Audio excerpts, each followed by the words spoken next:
नमस्कार, SBT news में आपका स्वागत है। पेश है 24 अगस्त मंगलवार दोपहर 3:15 बजे राजधानी जोधपुर बीकानेर की बड़ी खबरें। सरकार ने 13 मई को कोविशील्ड के 2 डोज के बीच 12 से 16 हफ्ते के अंतर को मंजूरी दी थी। अब हाल ही में आई एक रिपोर्ट बताती है कि देश में कम से कम 1 करोड़ 6 लाख लोग ऐसे हैं जिन्हें पहला डोज प्राप्त करने के 16 हफ्ते बाद भी दूसरा डोज नहीं मिला है। इनमें 1 करोड़ से ज्यादा बुजुर्ग हैं, वहीं बाकी नागरिक, हेल्थ वर्कर, फ्रंटलाइन वर्कर और 45 साल से ज्यादा उम्र वाले वर्ग के हैं। कोवैक्सीन के दोनों डोज के बीच अंतर 4 से 6 हफ्तों का है। राजस्थान के 6 जिलों में पंचायत चुनाव 26 अगस्त से शुरू होने वाले हैं। 3 चरण में होने वाले इन चुनावों में इस बार राज्य निर्वाचन आयोग ने जयपुर के प्रमुख सरकारी हॉस्पिटल्स में जांच और ब्लड बैंकों में नियुक्त करीब 200 से ज्यादा लैब टेक्नीशियंस की ड्यूटी लगा दी है। इससे अब इन अस्पतालों में अगले कुछ दिनों तक जांचें और ब्लड बैंक की सेवाएं प्रभावित हो सकती हैं।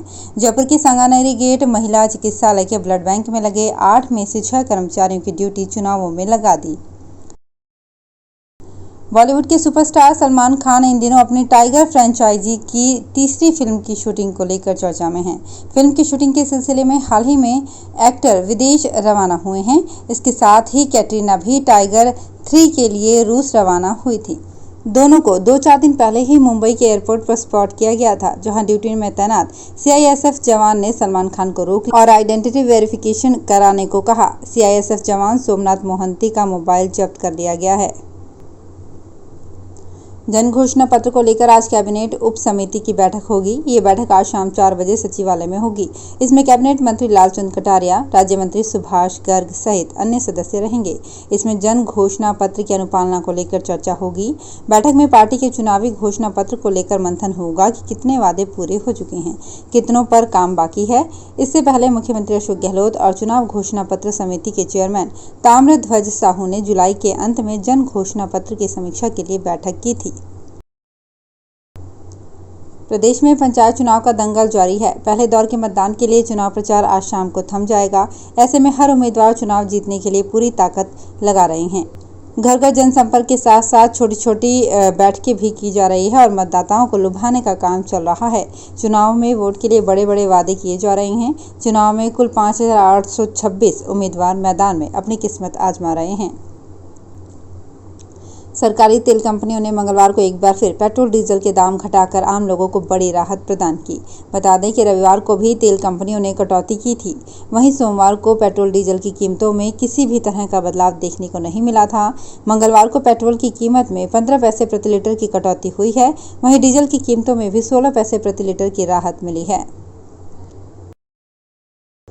प्रदेश के पूर्व मुख्यमंत्री सचिन पायलट ने जोधपुर दौरे के दौरान भारतीय जनता पार्टी की जन आशीर्वाद यात्रा को लेकर कई सवाल खड़े किए। उन्होंने सर्किट हाउस में पत्रकारों से बातचीत के दौरान कहा कि जन आशीर्वाद यात्रा जनता को भ्रमित करने के लिए निकाली जा रही है। उन्होंने कहा कि भाजपा पूरी तरह से जनता के हित के मुद्दों को साधने में विफल रही है। वे पंचायत चुनाव में अपनी पार्टी की जीत को लेकर आश्वस्त भी दिखे। ब्लॉक, जिला व राज्य स्तर पर टीचर्स अवार्ड के लिए आज रात 12 बजे तक सरकारी स्कूल के टीचर्स ऑनलाइन आवेदन कर सकते हैं। इस अवार्ड के लिए वैसे तो सोमवार को लास्ट डेट थी, लेकिन पूर्व राज्यपाल कल्याण सिंह के निधन के कारण सार्वजनिक अवकाश के चलते एक दिन का समय बढ़ा दिया गया है।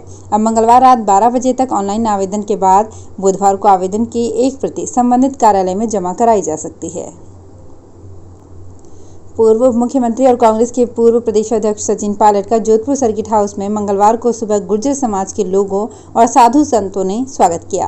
पायलट के समर्थकों और कांग्रेसी कार्यकर्ताओं ने उनका माल्यार्पण कर, साफा बांधकर और बुके भेंट कर स्वागत किया। इस दौरान कई समर्थकों ने उनके समर्थन में नारे भी लगाए। कई लोगों ने उन्हें अपनी समस्याओं से संबंधित ज्ञापन भी सौंपे। बीकानेर सहित राज्य के 10 जिलों में छात्र शिक्षक अनुपात में टीचर के अधिक पद रिक्त रहने के कारण राज्य सरकार ने 20 साल पहले बांसवाड़ा, बारां, बाड़मेर, बीकानेर, डूंगरपुर, जैसलमेर, जालौर, झालावाड़, प्रतापगढ़ और सिरोही जिले को डाक जोन घोषित किया था।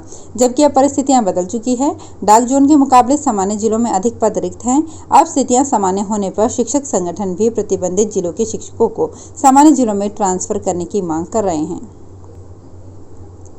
जोधपुर के जिला कलेक्टर इंद्रजीत सिंह ने शहर में मुख्यमंत्री बजट घोषणा व अन्य विकास कार्यों की प्रगति को मौके पर जाकर देखा और अब तक हुए कार्यों की जानकारी ली। जिला कलेक्टर ने बरकतुल्ला खान स्टेडियम में अंतर्राष्ट्रीय स्तर के मैच कराने के लिए करवाए जा रहे विकास कार्यों को मौके पर जाकर देखा। उन्होंने स्टेडियम में घास लगाने के कार्य, पिच निर्माण, practice pitch, south pavilion, ground floor कार्य, नॉर्थ पवेलियन के फाउंडेशन कॉलम कार्य का अवलोकन किया। इस साल अब तक 1,16,348 ब्लड स्लाइड की जांच हुई है। इनमें से 3 मरीजों में मलेरिया की पुष्टि हुई है, वो भी मलेरिया वाईवैक्स यानी पीवी, जिसे सामान्यतः खतरनाक नहीं माना जाता। बीते पूरे साल में 2,23,000 स्लाइड जांच में भी 3 मलेरिया पीवी केस रिपोर्ट हुए।